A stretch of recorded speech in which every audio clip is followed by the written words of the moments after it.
Hello guys, j'espère que vous allez bien. Ici, la Doa. It's about everything. Cette fois-ci, j'étais en train de scroll comme ça sur les réseaux. Je suis tombée sur ce témoignage de cette femme. Elle fait différents témoignages n'hésitez pas, Imelda, d'aller la voir. Imelda du Congo, Kinshasa. Oui, elle a mis le petit drapeau de Kinshasa, c'est pour ça, je le sais. Mais bref, allez la donner la force aussi. Mais elle a fait ce témoignage d'une amie. Et puis j'ai dit, mais c'est tellement l'amour misère que je vous dis. Quand vous êtes une femme et vous êtes là, euh, mais pourquoi je vais laisser mon homme parce qu'il me trompe? On ne laisse pas un homme parce qu'il te trompe. Eh oui. L'homme va t'utiliser, te tromper, te vider, jusqu'à même te contaminer. Et toi, tu vas rester là en mode, qu'est-ce que j'ai fait au bon Dieu? Dieu, pourquoi tu m'as mis dans ça? Et Dieu te regarde, je t'ai mis dans quoi, moi? Moi, attends, moi, je suis qui, moi? Moi, je suis problématique, moi? Quand vous dites ça, là, vous allez dans vos problèmes et puis vous demandez à Dieu, Dieu, pourquoi tu m'as fait ça? Même Dieu se demande, mais moi, je suis pas un Dieu problématique. Moi, je suis un Dieu clair et prévoyant. Bref, on y va, guys. It's about...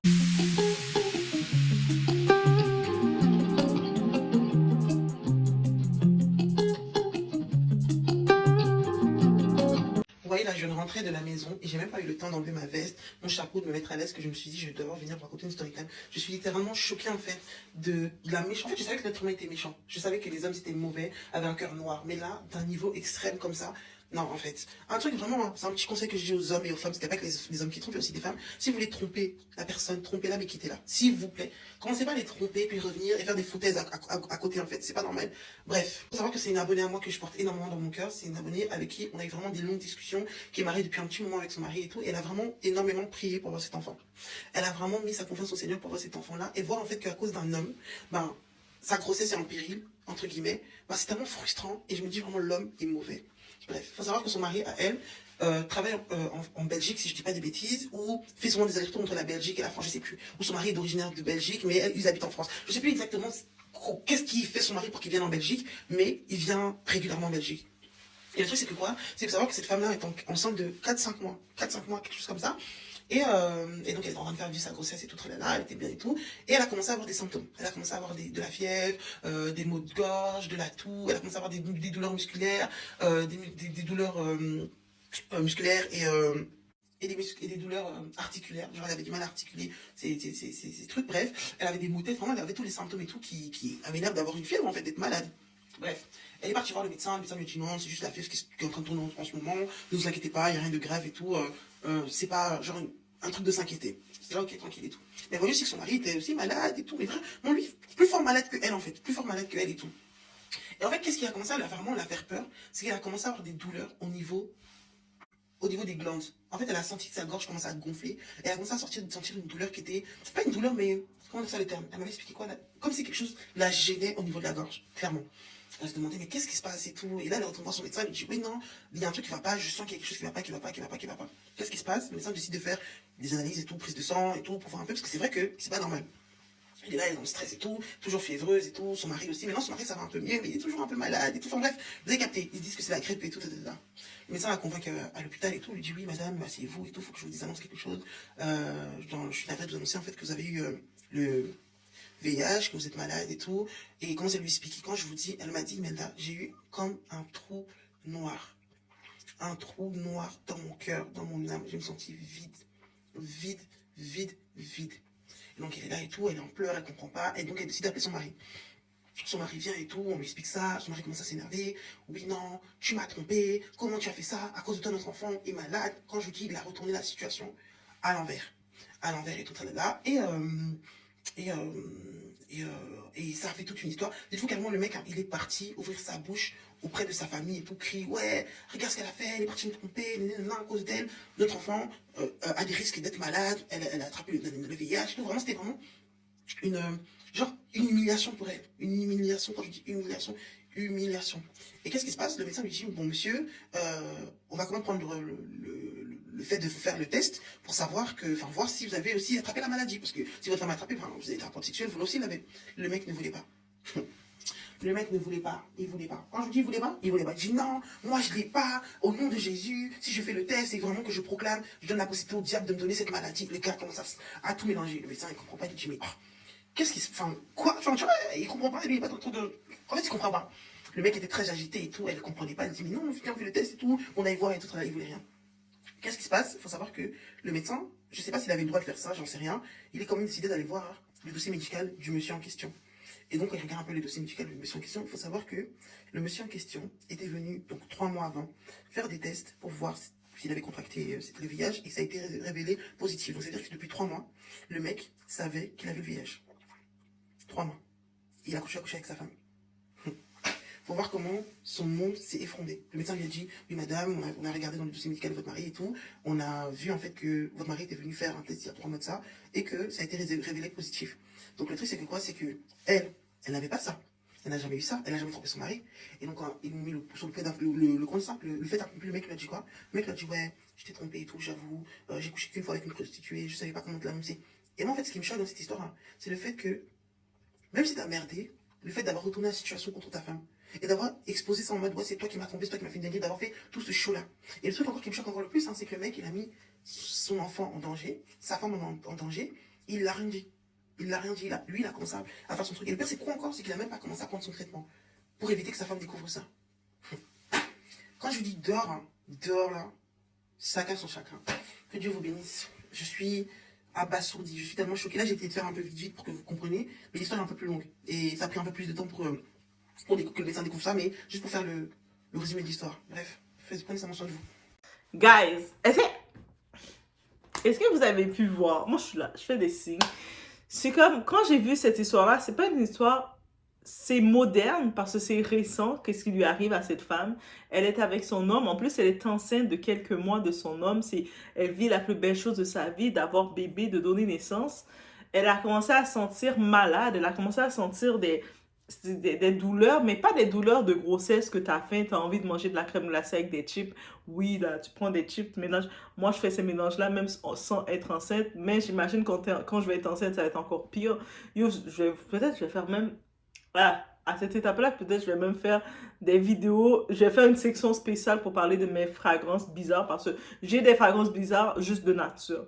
Oui, parce que moi, j'ai des goûts bizarres des fois quand il s'agit de la nourriture. Mais bref, c'était une parenthèse.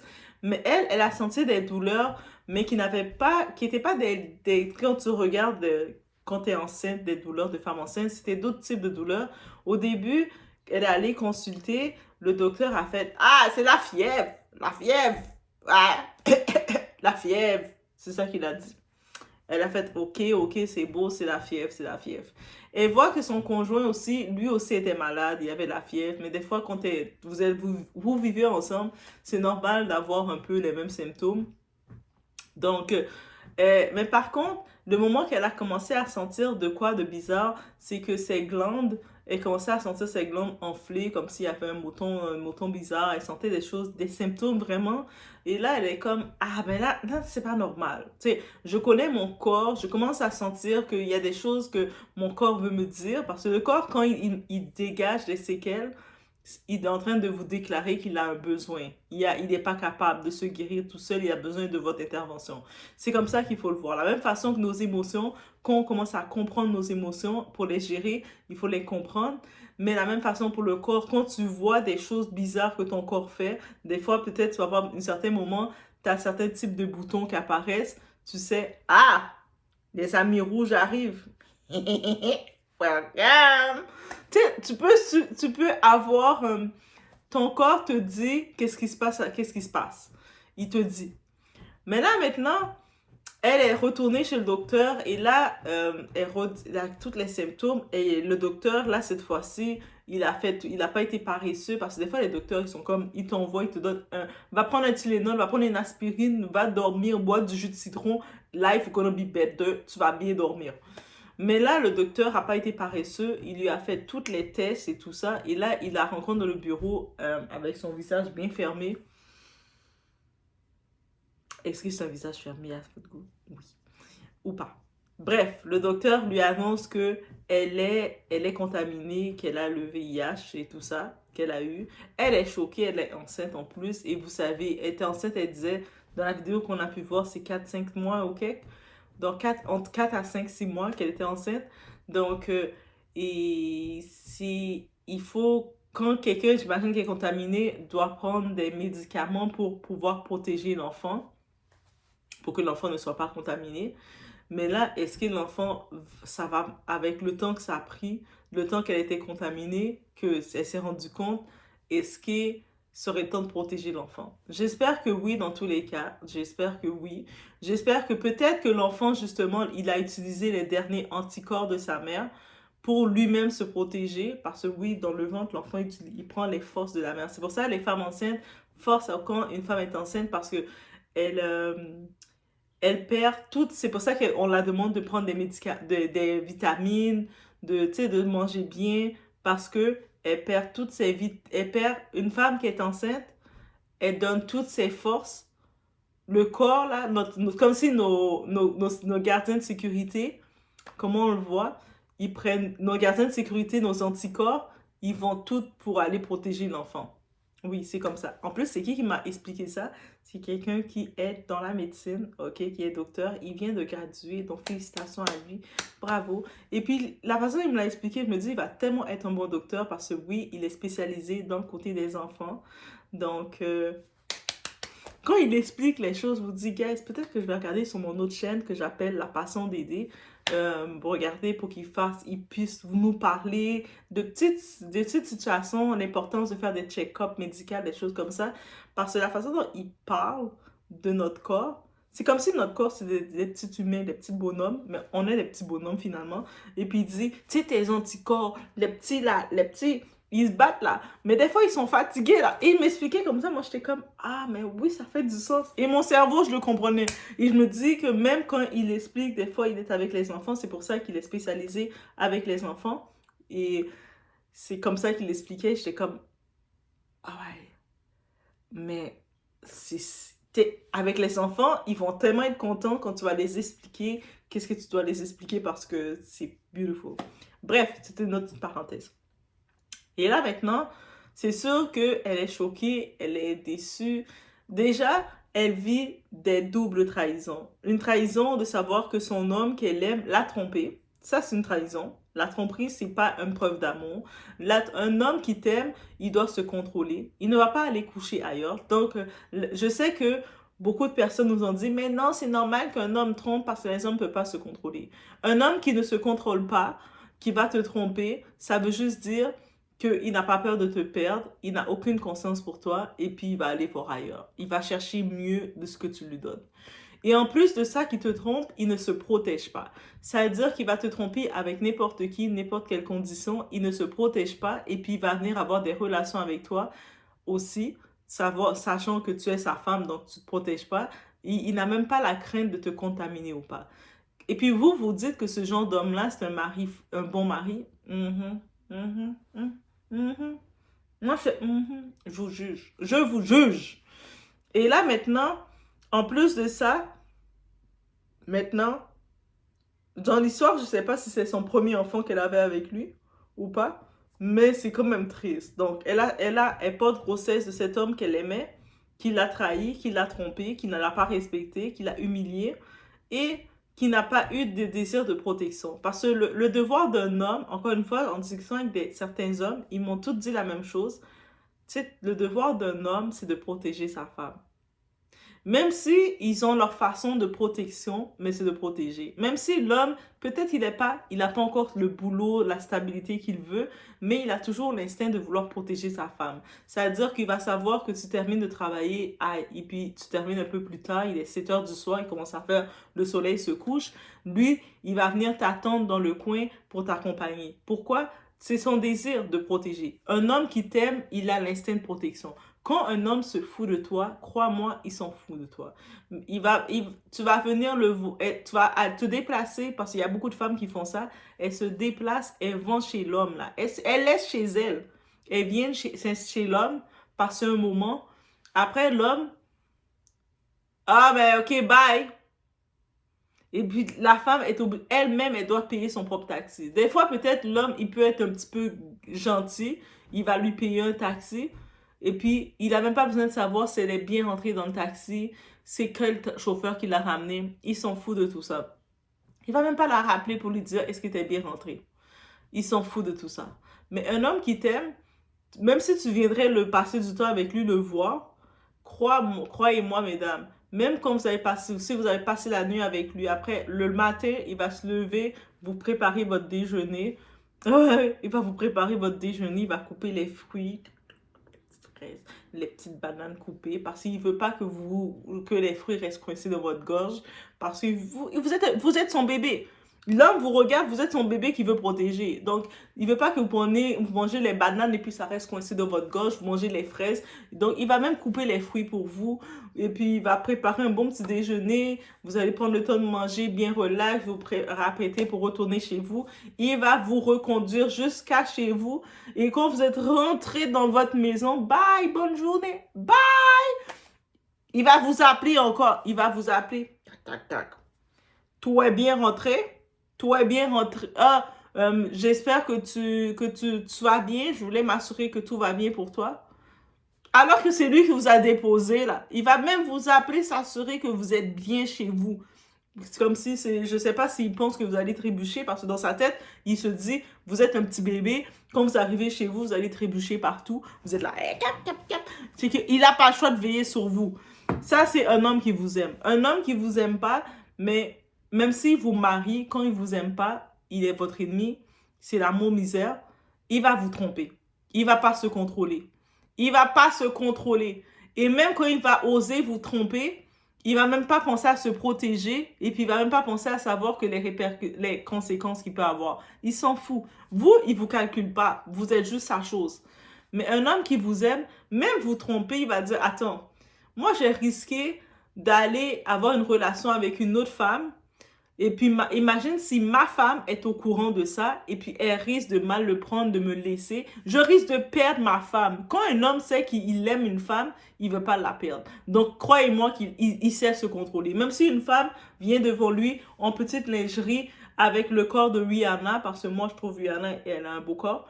Donc, avec le corps de Rihanna en lingerie, elle vient, ça va être fantasy, c'est moi, Riri, bad girl, Riri. Il va rester comme ça. Je suis en train de parler avec ma femme. Oh, ma femme te dit allô. Allô. C'est ça qu'il va vous dire. Il va même vous dire il va même vous faire parler à sa femme tellement il va être impassible. Il va même pas se laisser tenter par la tentation. Il va même pas vouloir aller par la tentation. Pourquoi?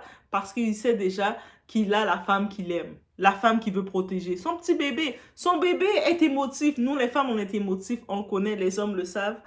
On est émotifs. Oh oui, c'est ma discussion que j'ai eue avec certains hommes. Et puis, je me suis rendu compte que les hommes sont au courant, mesdames, qu'on était émotifs. Et moi, je pensais qu'ils ne savaient pas qu'on était très émotifs. C'est à cause de notre biologie, de tous nos changements hormonaux. C'est à cause de ça qu'on est émotifs. Et puis, ils le savent, les hommes. C'est-à-dire que quand l'homme, il t'aime, il sait que tu es émotif, lui, il va pas risquer même de faire tes émotions penser loin. Ah, mon chéri, il est avec Rihanna. Non, mon chéri est avec Rihanna, mais il m'a mis en FaceTime pour que je parle avec Rihanna. Voilà, ça fait la différence, guys. Donc, d'accepter, je sais que les anciennes coachs, les anciennes personnes, les grands-mères, les grandes-tantes, vous disaient, il faut rester avec un homme même s'il ne te respecte pas, même s'il ne t'aime pas, même s'il te trompe, même s'il te contamine, même s'il gâche ta vie, même s'il a des projets de malheur dans ta vie. Mais moi, je vous le dis, je vais le répéter. Hey, c'est mon combat. Je vais le répéter de ce combat-là. L'amour misère, c'est la mort. L'amour misère, c'est la mort. Il n'y a rien de bon qui amène dedans. Même si vous pensez derrière vous, dites, ah, mais Doa, peut-être que des fois, il est gentil. Il est gentil comment? Regardez cette femme-là, elle est dans le calvaire. Qu'est-ce qu'elle raconte? Elle raconte qu'elle est enceinte. Elle peut même pas vivre le jour le plus heureux de sa vie parce qu'elle vient d'apprendre qu'elle a été contaminée par son mari.